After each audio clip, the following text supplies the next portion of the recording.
Hello and welcome to At Home with Anita Rosner. Easter is just around the corner, and in my family, there's one thing everybody looks forward to on Easter Sunday, and that is Kateh.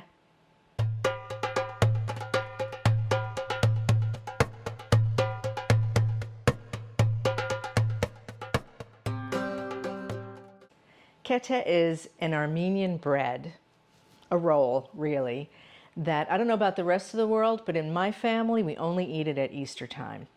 So today I'm going to show you how to make it. Let's start with the dough. We're going to start by proofing the yeast. So we are taking 2 1/4 teaspoons of active dry yeast.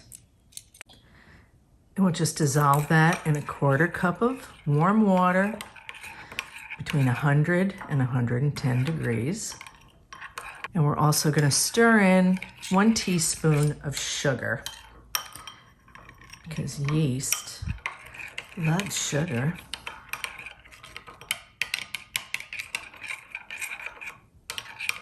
And we'll just let this sit for 10 minutes. So now, as you can see, our yeast is nice and bubbly. So if it doesn't do this, you need to start over. But this is perfect. It has proven itself. In this bowl, I have 5 cups of flour, to which I'm adding 1 teaspoon of baking powder and 1 teaspoon of salt. We're just going to whisk these together. Now we're going to beat 3 eggs. Add 1/2 cup of evaporated milk, 1/2 cup of sugar,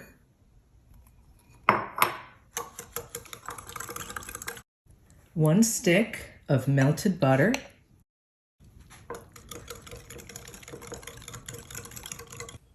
now I'm pouring this into a food processor fitted with a dough blade. Then we add our yeast. It's gotten so fluffy and bubbly. And then we're going to just dump in all of our flour.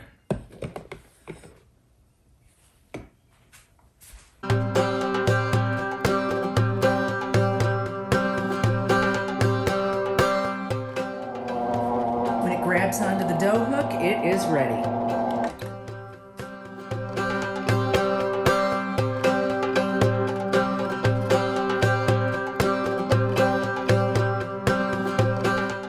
Give it a very light dusting of flour and knead for 10 minutes.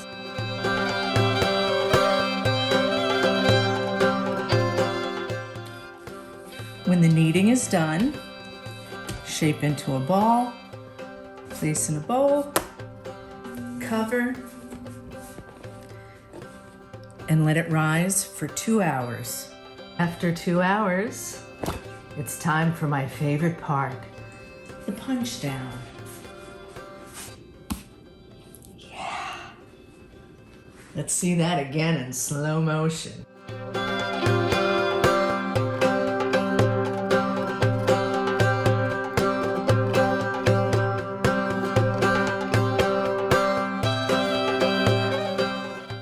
Then cover it again and let it rest for about another half an hour. It has been 30 minutes since the punch down, which I find oddly satisfying. I can't explain it. Anyway, our dough has risen a second time, and now it's ready to roll out. So all you do is take a nice pinch. It's very elastic, and it smells sweet and yeasty. Oof. And I like to keep the bowl covered while I work so it doesn't dry out. So you want to take about the size of a small meatball, and then we just roll it out. Do not use any more flour, because the worst thing you could do is make your kateh dry. That is everybody's biggest complaint. The kateh is too dry. And then we just coil it like so. So you roll it over once like that, then come around and tuck the tail under. Voila. Last year at Easter time, we made a 100% edible Easter basket, and it was very popular. I gave mine away to my neighbor Gloria, and she sent me a thank you note with a picture of her grandchildren posing with it. It was so nice of her and so cute. While I'm doing this, let me tell you, every year there is some sort of controversy centered around the Kateh. Because every year somebody tries to do something different with the recipe. One year somebody tried to make it low fat. Another year somebody tried to make it dairy free. No. Another year somebody attempted to make it sugar free. No. This recipe is probably about 100 years old, and there's a reason for that. It's a great recipe. Don't monkey around with the ingredients. I mean, if you're gluten-free and you want to enjoy these, and you know I don't push products, but what I would suggest is that you use King Arthur's gluten-free flour. It measures cup for cup. You don't have to add anything to it. It's ready to go. And I find that it's a great substitute. But anyway, you don't monkey around with the ingredients. You can monkey around with the method, because 100 years ago, I guarantee you, my great-grandmother did not have a food processor. But if she did, she would have used it. If you don't have a food processor, you can mix it by hand with a wooden spoon.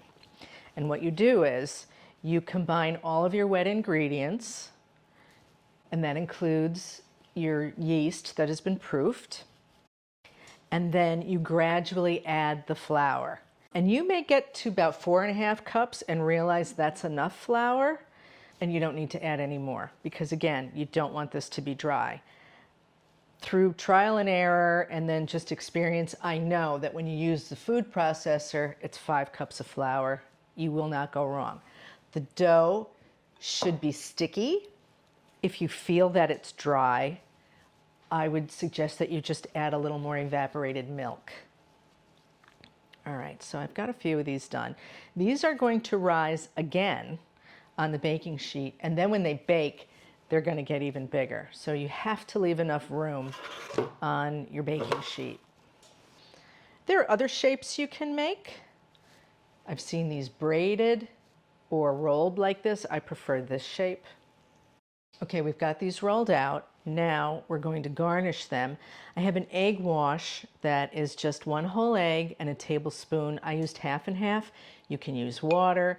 You can use some of that leftover evaporated milk that you used in the recipe.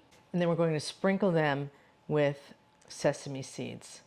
I'm using regular sesame seeds and black ones. And that's just to make them more visually attractive. You can just, if you can't find the black ones, I know sometimes they're hard to find, you can just use the regular run-of-the-mill sesame seeds. And now we pop these in the oven for 20 to 30 minutes. What we are looking for is a pale brown. You don't want them to get too dark. So let's put them in. Our Kateh are warm out of the oven. They should be medium brown on the bottom, light brown on the top. Let's go inside. Ooh, flaky and buttery.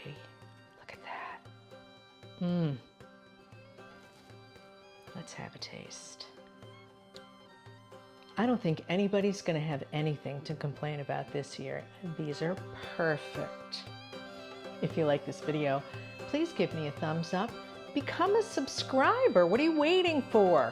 And leave a comment for me, because I love to hear from you. Join me again next time here at home with Anita Rosner. Thanks for watching.